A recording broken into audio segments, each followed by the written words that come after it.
आज के राष्ट्रवादी school number 23 जो गरीब बच्चों के स्कूल थी उसे धन्ना सेठ को दे दी गई। ये फर्क बताने का मकसद ये है कि काम करने का लीडरों में फर्क किस तरह है। अभी हमारे मुदस्सिर हुसैन गुड्डू भाई ने यूपी सब्जी मार्केट की बात बोली। काम तो हुआ, इफ्तिताह भी 2 मरतबा हुआ, मगर करोड़ों रुपया किसके लिए इस्तेमाल हुआ? ठेकेदार आया, उसने अपना कंस्ट्रक्शन किया, करोड़ों का बिल लिया, चलता बना। आवाम को सब्जी मार्केट का एक पाई का फायदा नहीं हुआ। ये फर्क है गरीब आदमी आवाम का काम करना और ठेकेदार और सेठों का काम करना। ये काम ही इसलिए करते हैं कि इनका मकसद ही सिर्फ ये है कि ठेकेदार का फायदा हो, वो करोड़ों रुपया बिल बना ले और चला जाए। उसके बाद किसी को फिक्र आज तक यूपी सब्जी मार्केट की क्यों नहीं हुई, करोड़ों रुपया वहां लग गया, वो फिक्र क्यों नहीं हुई। रोड का इफ्तिताह हर वक्त होता है। फार्मेसी कॉलेज के रोड में भी बड़े बड़े लीडरान आए, इससे पहले भी आए, अभी कुछ महीना पहले भी आए, इफ्तिताह भी हुआ, मगर काम की शुरुआत आज भी नहीं है। लोग सालों से परेशान हैं। मैं जो बोला कि अगर हर 2 दिन में हम अखबार में पढ़ते हैं कि एक बड़ा काम का इफ्तिताह हो रहा है, मेमोरेंडम दिया जा रहा है, नुमाइंदगी की जा रही है, तो फिर शहर में उसका रिजल्ट क्यों नहीं आता है? उसकी वजह यह है कि इफ्तिताह हो गया, मगर मालेगांव शहर में सवाल नहीं किया जाता। मैं हमेशा बोलता हूँ कि सवाल करो। अगर 2 महीना हो गया इफ्तिताह हुए, जो लोग इफ्तिताह करने आए थे वो सवाल करें। मैं कभी ठेकेदारी या ठेकेदार को फायदा हो ऐसा काम ही नहीं करता। मेरे वार्ड में अंसार रोड का काम 80% हो चुका। ठेकेदार ने रोड भी बहुत अच्छी बनाई। 20% काम इसलिए रुक गया 4-6 महीने से कि वहाँ की जो इस्लामपुरे के रहने वाले लोग हैं, उन्होंने कहा कि अतिक्रमण निकालने के बाद ही रोड बनेगा। मुझे ठेकेदार मुसलसल बोल रहा है कि मुझे रोड बना लेने दो, मेरा बिल रुका हुआ है, मगर मैंने यही बात कहा कि यार वहाँ के रहने वाले लोगों की जो मर्जी है, काम हम आवाम की मर्जी और उनके लिए करते हैं, उनकी जरूरत और उनको उसका फायदा हो। अगर वो चाहते हैं कि अतिक्रमण निकल के काम हो, तो मैं भी यही बोलूंगा कि वो जो चाहते हैं उसी तरह काम हो। 6 महीने से ठेकेदार का बिल नहीं बन पा रहा है, मगर मैं उसको समझाया कि यार तू काम अच्छा किया, इससे इनकार नहीं, मगर आवाम की जरूरत के हिसाब से थोड़ा सी तू तकलीफ उठा ले। मैंने ठेकेदार का फायदा कराना मकसद होता तो वो रातों रात रोड बना के चला जाता, उसका बिल बन जाता, मगर आवाम की जरूरत का ख्याल रखना यही हमको सियासत में सिखाया गया है और इसी पर हम अमल करते हैं। मेरा बोलने का मतलब वाज़ेह ये है कि आप सवाल करिए। अगर हम भी कहीं पर काम कर रहे हैं और हमसे सवाल किया जा रहा है, हमने कोई इफ्तिताह किया तो हमसे भी सवाल करिए, मगर फिर कोई मिनिस्टर हो, एमएलए हो, मेयर हो या बड़े से बड़ा कोई आदमी हो, अगर वो बोलता है कि ये इफ्तिताह हो रहा है, और मैं तो ये बोलूँगा आप अगर इफ्तिताह में किसी भी प्रोग्राम में जाते हो तो आप बोलो पहले बोर्ड लगाओ। काम काज का बोर्ड अगर जो लीडर नहीं लगाता है, आप मान लो बदलवानी उसकी नीयत है, अगर वो ईमानदार है तो बोर्ड क्यों नहीं लगाते? सवाल पूछो।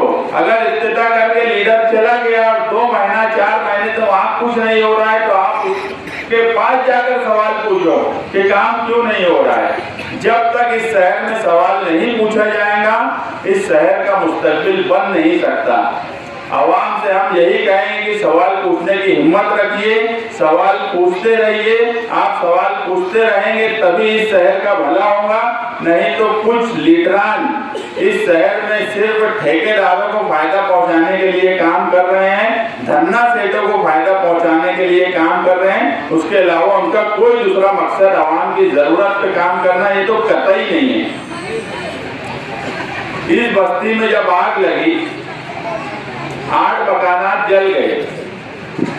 बाकिर खान, मसूल्ला बेस्ट और दूसरे कई लोगों के फोन आए कि एम्बुलेंस भेजी जाए। इत्तेफाक से उस वक्त तो मैं मेरे घर पर ही था और मेरे घर के एकदम बाजू से ही फायर स्टेशन है। मैं जब तक उनको जाकर बोला उस वक्त तक वो लोग एम्बुलेंस लेकर निकल गए थे। फायर की गाड़ी निकलने के बाद यहाँ से बोला गया कि फायर की गाड़ी तो निकल गई मगर छोटी गाड़ी यहाँ चाहिए, क्योंकि अतिक्रमण या रोड सही नहीं होने से या अंदर एंट्री नहीं होने की वजह से बड़ी गाड़ी आ नहीं सकती। अब उसके लिए मैं बाकिर खान और मुदस्सिर हुसैन गुड्डू को ये बात बोला कि हम कारपोरेशन से लेआउट निकालेंगे और जो भी रास्ते की बात है वो उसमें देखकर अगर जरूरत के लिए रास्ता है और वहाँ कोई अतिक्रमण है तो उसको निकालना चाहिए।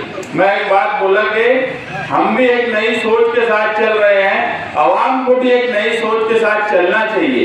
अगर कहीं अतिक्रमण की वजह से कोई मसला है तो कहीं ना कहीं अभी आपको भी कुर्बानी देनी होगी।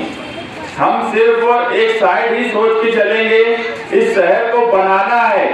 इस शहर को बनाने वालों ने 20 साल पहले तक बहुत अच्छा बनाया, मगर इस 20 साल में इस शहर के लीडरान ने इस शहर को खंडर कर दिया। अब हमको तुमको मिलकर इस शहर को बनाना है और खास तौर से इस बस्ती को, जो गोल्डन नगर और एतराफ से लेकर नई बस्ती तक और आज आगे जो जाती है, इन सब एरिया में हिस्सों में काम की जरूरत जिस हिसाब से है उस हिसाब से काम नहीं होता।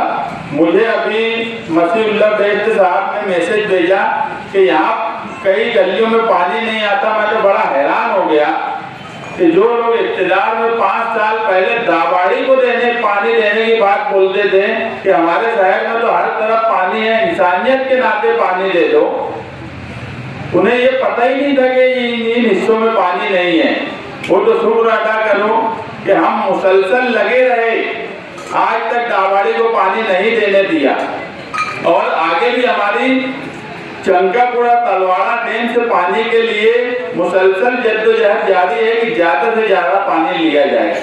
और इन बस्ती के जो मसाइल हैं, हम बाकिर खान साहब और उनके जो साथी पार्टी में आए हैं और पुराने साथियों के साथ मिलकर जल्द ही एक लाए अमल तय करेंगे कि किस तरह। मैं ये नहीं बोलूँगा कि आज हम आए और कल अलाउद्दीन का चिराग लगा देंगे और सारे मसाइल हल हो जाएंगे, ऐसा मुमकिन नहीं है। मगर एक लाए अमल तय करके एक अच्छे तरीके से 1 बाय 1 कौन सा मामला पहले हल करने की जरूरत है, उस पर इंशाअल्लाह हम कोशिश जरूर करेंगे।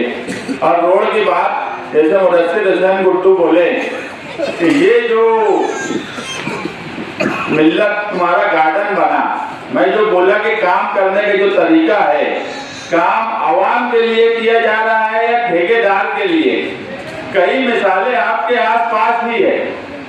5 करोड़ का अटल अमृत योजना में मालेगांव शहर में गार्डन का फंड आया।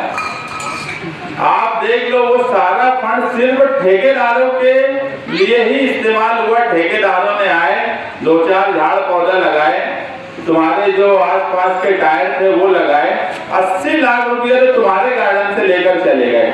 आवाम को 1 रुपये का फायदा नहीं हुआ।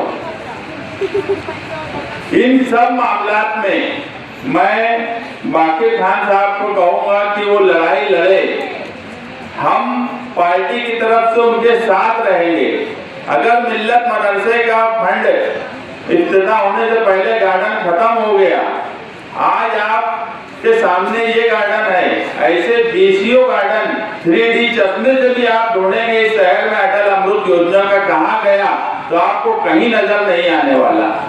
मैं तो उनसे सिर्फ इस गार्डन की बात नहीं बोलूंगा, मेरे पास सारी फाइल रखी है, मगर अब मेरा भी काम बहुत बढ़ गया है, सारा काम मैं खुद नहीं कर सकता।